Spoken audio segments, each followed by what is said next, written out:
Et bonjour à vous, amis brawlers, et bienvenue pour cette nouvelle review de personnages. Aujourd'hui, nous allons parler de Dougoon. Dougoon, c'est le tank par excellence de Super Fantasy Brawl. En effet, 2 points d'armure, c'est le seul avec le Raleigh à disposer d'autant de points d'armure, et 6 points de vie qui passe à 7 lorsqu'il est en version expérimentée. C'est également un personnage qui dispose d'une réaction rouge. Attention, réaction qui ne donne pas d'armure, mais en revanche, qui annule tous les effets de déplacement. Au niveau des points forts, c'est un personnage qui a une énorme résistance. En effet, comme il a dit, 2 points d'armure, ça réduit tout simplement toutes les attaques de 2. 7 points de vie lorsqu'il est en version expérimentée lui donne une énorme résilience. C'est un point d'ancrage sur objectif. En effet, c'est un personnage qui va chercher à aller sur un objectif et à y rester avec sa réaction et avec ses cartes de poussée. C'est également un excellent pick-up qui va rentrer dans énormément de teams, notamment grâce à son boost qui va permettre de booster énormément de personnages, et également grâce à sa réaction qui va permettre à beaucoup de personnages qui n'ont pas la capacité à rester sur objectif de pouvoir contrer ceci. C'est également un personnage qui est accessible, en effet, boîte de base, et en plus, un excellent champion.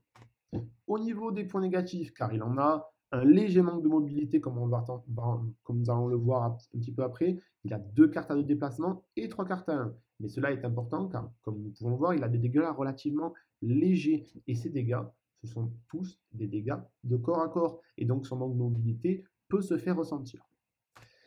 Il a également, en point négatif notable, la réaction, la fameuse, la défense statique qui ne donne pas d'armure. Donc attention à la sortir au bon moment. Au niveau des notes, nous allons tout simplement partir avec les dégâts. Donc les dégâts, il a une note de 2, car il a seulement 3 cartes de dégâts, 2 cartes à 2 et une carte à 1, sauf que l'intérêt principal de sa carte à 1, c'est de réaliser une poussée. Et l'intérêt principal de sa carte jaune à 2 dégâts, c'est de donner un boost permanent à ses alliés jusqu'à la fin du tour de plus 2 sur la cible de cette attaque. Au niveau des résistances, bien évidemment, vous l'aurez deviné, 2 points d'armure, la plus grosse du jeu, 6 PV qui deviennent 7, et en plus, il permet de protéger les autres. En effet, comme nous ne l'avons pas dit avant, mais que vous avez pu le lire, les ennemis adjacents ne peuvent pas attaquer, sauf si Dougoon est la cible de l'attaque. Alors après, attention, si on fait une attaque en arc de cercle ou une attaque de zone, vos alliés peuvent se retrouver dedans. À vous de jouer avec le placement de Dougoon. Au niveau de la mobilité, on l'a dit, c'est un personnage qui a une faible mobilité. Attention, il dispose en revanche d'une bonne course qui lui permet de se projeter vers l'avant et une course pour ses alliés. Course pour les alliés justement qu'on va retrouver dans sa capacité de soutien. En effet, c'est une carte jaune qui permet de faire un déplacement de 1, de piocher 1 et de faire réaliser à ses alliés une course de 1. Attention, ça va comboter avec un certain personnage, ceux qui l'auront deviné vont le retrouver sûrement dans la synergie. Il va également les protéger, il va faire ce fameux boost à 2 que nous allons retrouver en synergie également. Au niveau de l'objectif, comme nous l'avons dit, c'est un point d'ancrage, un rock. Il a une réaction anti-contrôle, il a une course qui donne une poussée et une poussée qui permet d'étourdir. Je rappelle que l'étourdissement, lorsque vous étourdissez un personnage, l'adversaire doit se défausser d'une carte de ce personnage. S'il n'en dispose pas, il doit vous montrer sa main. Donc je vous conseille de faire l'étourdissement si vous pouvez dès le début du tour. Comme ça, vous pourrez réadapter votre stratégie en fonction de ce que votre adversaire a en main. Au niveau des synergies, bien évidemment, Lily, le combo frappe au sol et la jumelle permet à Lily de taper 2 fois 3, donc à 6, et d'épuiser l'essence bleue pour refaire 6 dégâts. Donc ça permet de faire 12 dégâts. C'est à ce jour le combo le plus efficace avec seulement 2 cartes. Attention, nous avons également Ras qui va pouvoir faire une attaque donc à 4 doublés, ce qui nous donne 8. Et si étant l'expérimenté et qu'il dispose de son poison, une attaque à 10. Vous l'aurez compris. Et en plus de ça, il aura encore son essence rouge. Et enfin, ceux qui l'auront deviné vont certainement être contents. Taz a la capacité, lorsqu'il est expérimenté, de pouvoir infliger un dégât flat à un adversaire au lieu d'effectuer une course. En effet, avec la carte en avant de Dougoon, ce sont des dégâts assurés. Et en plus, s'il n'est pas en expérimenté, ça lui permet de se projeter encore plus vers l'avant pour aller chasser les artilleurs. Au niveau des counters, et vous allez voir qu'il en a, nous allons passer au premier counter du jeu de Dougoon.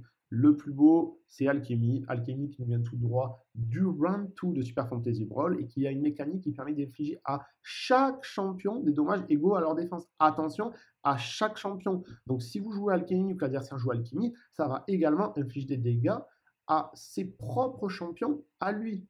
Et oui, attention à ça, on a tendance à l'oublier. Il y a également une attaque qui permet d'ignorer la défense, donc une attaque en plus en arc de cercle. Donc là, attention de ne pas le stack avec vos autres champions. Au niveau du deuxième counter principal de Dogrun, celui qui me vient en tête, c'est Corvache, le pourfendeur d'armure. En effet, les attaques de Corvache ignorent la défense si la cible est mal en point. Et c'est pas si dur que ça de mettre mal en point Dogrun, on va le voir notamment avec par exemple Tsushiro. Il a également une superbe réaction à +2 qui permet d'ignorer tous les effets d'après-attaque de Dogrun. Attention, le boost de Dogrun, c'est un effet après-attaque. Donc si Dogrun est mal en point, Corvache peut totalement annihiler ceci. Et oui, il faut y penser. Enfin, et là nous allons le voir, il dispose de différents counters à la fin. Donc avant de voir ça, excusez-moi, nous voyons également les autres attaques de Corvage qui permettent de mettre à mal les tanks qui sont déjà mal en point. Désolé pour ce petit contretemps. Donc un des autres counters, nous avons Sulka qui va permettre de réduire de 2 l'armure de Dogrun. Attention en revanche, c'est une mécanique qui a 3 déplacements. Donc Sulka va peut-être pouvoir se mettre en danger avec ça. Nous allons également retrouver Lily, et oui, Lily qui va avoir avec sa réaction bleue la capacité de disparaître et d'aller se repositionner sur la map, et qui va pouvoir avoir une attaque de flanc, qui va permettre d'ignorer la défense. Et en plus de ça, +1 par allié adjacent, et comme on l'a dit tantôt, l'objectif de Grun, c'est d'aller se mettre d'aller se mettre au corps à corps des adversaires. Et donc là, Lily va pouvoir un petit peu vous le renvoyer dans les dents. Et enfin, celle dont je ne voyais pas parler lorsque je parle de Dogrun, c'est Kolel. Kolel qui a la capacité de passer outre de 2 points d'armure et donc toutes ces attaques vont pouvoir infliger des dégâts à Dogrun et là en plus elles vont permettre de faire quelques effets. Je pense notamment à la carte d'attraction. Et maintenant, la petite nouveauté de cette présentation, c'est la suggestion d'équipe. Ça me vient tout simplement d'un petit échange avec l'un d'entre vous sur Facebook. Et donc, l'équipe que je vous propose, c'est tout simplement Dogrun, donc avec sa réaction rouge. Nous avons ensuite Lily avec la double réaction jaune et bleu. Et Taz avec la réaction bleue. Ici, vous allez avoir une équipe avec une diversité de réactions non négligeable, une équipe qui met des dégâts, qui se protège, qui a tout de même une certaine mobilité pour aller jouer les objectifs, et qui est complémentaire. Je vous laisse faire un petit screen de cette image. Et enfin, il ne me reste plus qu'à vous remercier déjà pour votre fidélité, pour le superbe accueil que vous nous avez réservé à Florent et moi-même lors de nos premières vidéos. Je vous mets également en lien la vidéo de Mathieu qui est dédiée à Dogrun. Et moi, je vous dis à la semaine prochaine. Au revoir et portez-vous bien.